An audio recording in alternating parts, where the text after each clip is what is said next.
I'd like to talk about how to keep your child from quitting their music lessons.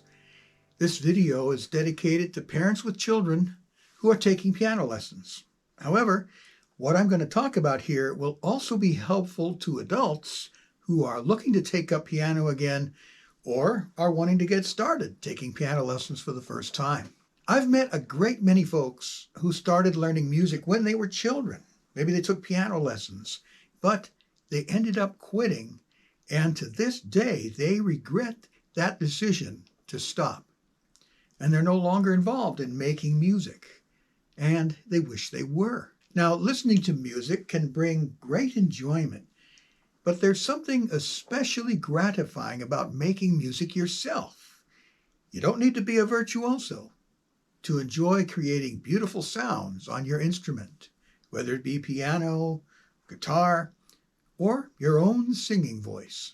So let's say you have a child who's taking piano lessons and maybe they've been at it for a while, or they're just getting started. Well, how can you help keep them from quitting? Well, first of all, I would encourage you to find a teacher who will seek to understand your child. Think about your favorite teacher. Doesn't necessarily have to be a music teacher, but someone who really inspired you to learn. I've been very fortunate when it comes to teachers under whom I have studied. I started taking piano lessons at age 12. My dad tells the story on another video, which I will link to below. My first piano teacher was very kind and very patient, and she also made the effort to understand me. She saw that I was interested in more than just reproducing the notes on a page. She realized early on that I wanted to be creative. I wanted to compose. So she sent me to another teacher who specialized in teaching composition. She also saw that I wanted to develop my technique. I wanted to learn to play more difficult music, and so she sent me to a third teacher who specialized in that. All the while, I continued taking lessons from her well into my high school years. Teaching is a talent just as much as the ability to play an instrument. Having a bad or mediocre teacher, that can drive the joy out of anything. But having a great teacher can be life-changing. Your child needs someone who not only can teach them skills, but who also inspires them. You need a teacher who is going to challenge them. You see, the worst thing a teacher can do is only give the student things that they're comfortable with or things that are below their potential. A great teacher will do their best to really get to know your child. And I'll expand on this a little bit more in a moment.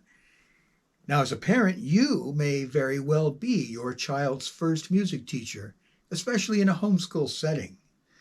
My videos are designed to help you do this. You can prepare them to study with a more experienced teacher down the road.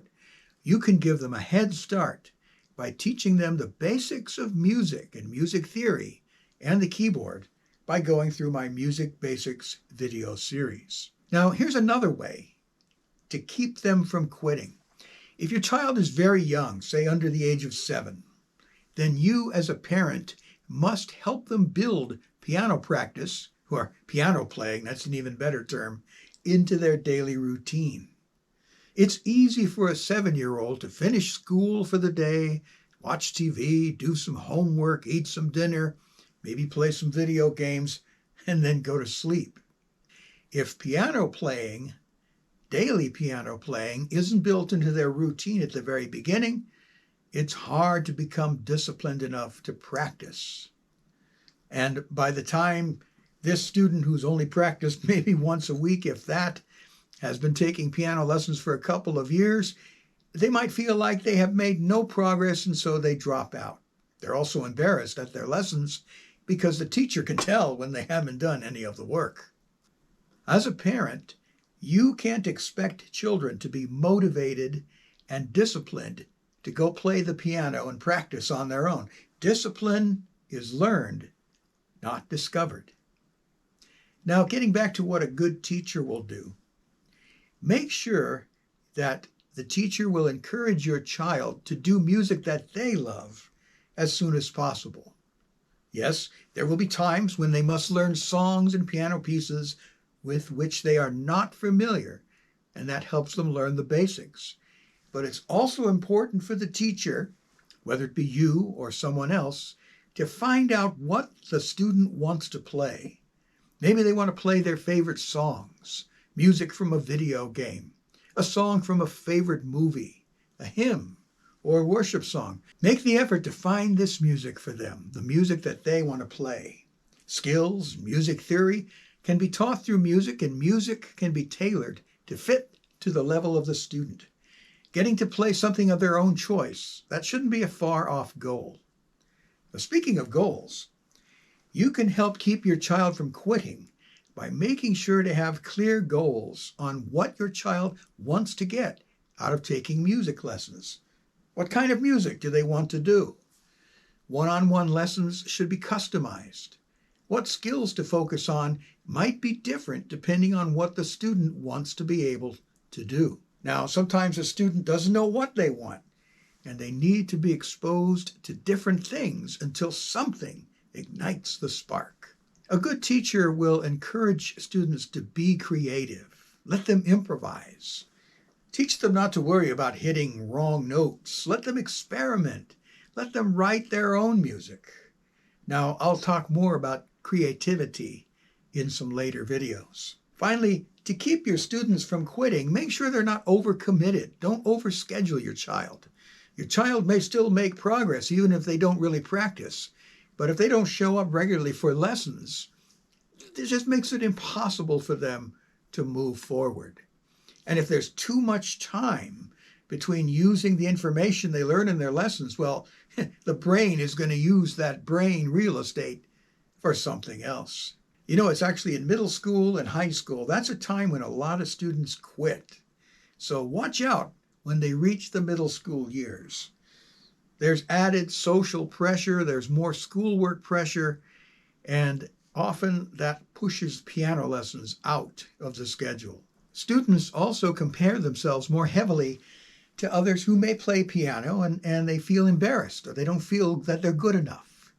And this is a shame because this is the point when they're usually capable of the most.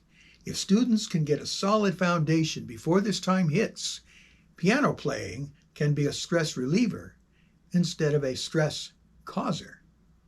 To keep your children from quitting, remember to teach them that struggling is part of learning. As a parent, you may sometimes forget that this is part of learning and you can't bear to have your child feel uncomfortable.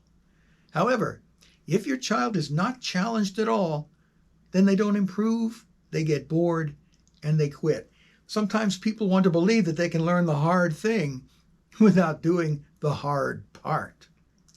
Now, the life of a music student, the life of a musician, is full of challenges. Learning music, learning piano can be a challenge, but the rewards are worth the effort. So, if you're teaching your child music basics, or if they're studying with a good teacher, encourage them to keep at it. They won't regret it. Thanks for watching. Please like this video, subscribe to the channel if you haven't already. If you have any questions, any comments, please leave those in the comment section below, and I will definitely get back to you and respond. Thanks again. I look forward to speaking to you in the next one.